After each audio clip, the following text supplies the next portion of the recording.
Por vários anos, o Departamento de Assuntos Social está passando de dificuldade para diferentes situações. Agora, cambio toma lugar e o mandatário concernente quer que o processo está caminhando seu caminho e é prioridade do governo está para ronde a roupa de diferentes oficinas do Departamento de Assuntos Social para dar uma assistência mais efetiva na comunidade. Departamento de Assuntos Social, último ano, a passa de diferentes dificuldades. Agora, tem luz na caminha. A motivo de problema higiênico na San Nicolás, a oficina agora será ano passado.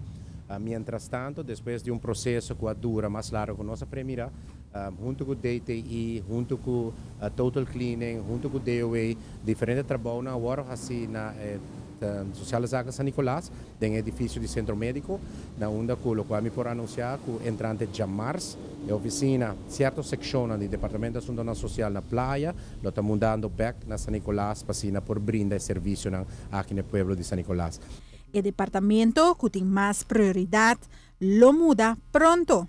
Vacina que não completamente todo o serviço também está disponível, mas nós estamos começando com algum serviço que tem mais prioridade no Departamento de Assuntos Social na San Nicolás e pouco a pouco lo também movendo também mais de departamento, vacina também por ter alívio na situação de personal na praia. Vacina que por motivo de ser de oficina de San Nicolás é trabalhadora na praia a confrontar uma situação bastante tenso, a qual trata o lugar e pressão de trabalho e pouco a pouco nós estamos indo resolvendo isso aqui. O qual me pode anunciar também que para o qual trata é problemática de air conditioning que está aqui na praia e acaba nós tomamos passo necessário com a ordem aprovar e finanças a ordem aprovar a bairro de estado público na onde as corre acaba a companhia de essa aqui agora assim para DOA no momento aqui está queda aqui na companhia para vai e põe air conditioning aqui funcionar para assim também trabalhar por trás de ambiente mais melhor.